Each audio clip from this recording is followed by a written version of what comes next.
नमस्कार मित्रों, जय सिया राम। मित्रों, आप सभी का मेरे YouTube चैनल विराट ज्योतिष चिंतन में हार्दिक स्वागत है। मित्रों, आज के इस वीडियो में हम बात करेंगे भद्र योग की। यह योग पंच महापुरुष योग के अंतर्गत आता है और बड़ा ही महत्वपूर्ण योग होता है। हालांकि मैंने पहले भी पंच महापुरुष के अन्य योगों को बताया है। बड़ा ही शानदार योग होता है ये। इस योग का निर्माण होता है बुध से। बुध तो वैसे भी मित्रों किसी कुंडली में बड़ा ही महत्वपूर्ण ग्रह माना जाता है। बुद्धि, वाणी, विवेक, शिक्षा और व्यापार का कारक होता है बुध। पहले बताते हैं कि ये योग बनता कैसे है और फिर बात करेंगे हम इस योग के प्रभावों की। तो ये योग तब बनता है जब कुंडली के केंद्र भावों में बुध अपनी स्वराशि मिथुन या कन्या में बैठते हैं। इनकी स्वराशि कन्या ही इनकी उच्च की राशि भी होती है।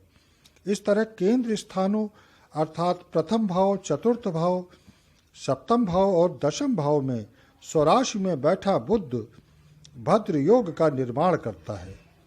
कुछ विद्वान ऐसा भी कहते हैं कि केंद्राधिपति दोष के कारण इस योग का महत्व कम हो जाता है। इस तरह देखें तो द्विस्वभाव राशियों यानी मिथुन, कन्या, धनु और मीन वाले जातकों की कुंडली में ही भद्र योग बन सकता है। मुझे ये बात थोड़ी कम समझ में आती है कि इस योग का महत्व केंद्राधिपति दोष होने से कम हो जाता है। मैंने तो अभी तक ऐसा कुंडली में नहीं देखा। कुंडली में बुध का मजबूत होकर बैठना एक बड़ी शुभता होती है।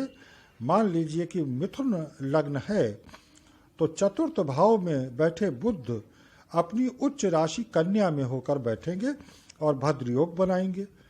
चतुर्थ भाव में बुध को दिग्बल भी प्राप्त होता है। लग्नेश होकर चतुर्थ भाव में बैठ जाने से बेहतर क्या हो सकता है। हाँ, ये बात तो ज़रूर देख लेनी चाहिए कि बुध पर कोई पापक प्रभाव ना हो, बुध का नक्षत्रपति अनुकूल हो, सही प्लेसमेंट हो उसका।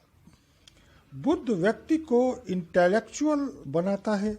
बुध अगर नववांश में भी अच्छा है तो निश्चित माने कि बुध बेहतरीन परिणाम देंगे, शानदार परिणाम देंगे। व्यक्ति में अच्छी समझ होगी, सीखने की अच्छी क्षमता होगी, व्यापार निपुण होगा, साहित्य, लेखन व भाषण कला में निपुण होगा। अब मित्रों बात करते हैं भद्र योग के प्रभावों पर। भद्र योग वाला व्यक्ति विवेकशील, हाई इंटेलेक्चुअल, सुखी, प्रॉपर्टी वाला, समाज में प्रतिष्ठित, सभी सुखों को पाने वाला, घर, मकान, प्रॉपर्टी, वाहन पाने वाला होगा। बड़े बड़े बिजनेसमैन या प्रखर वक्ता, विद्वान, नेता आदि की कुंडली में भद्र योग पाया जाता है। जातक अपनी बुद्धिमानी से सफलता के झंडे गाड़ता है और समाज में मान, सम्मान, प्रतिष्ठा, धन सब कुछ अर्जित करता है। उसकी वाणी में सम्मोहन होता है। उसके लेखन में भी एक जादू होता है जिसके द्वारा वह असंख्य लोगों को प्रभावित कर सकता है। वह बड़े बड़े परिवर्तन करा सकता है।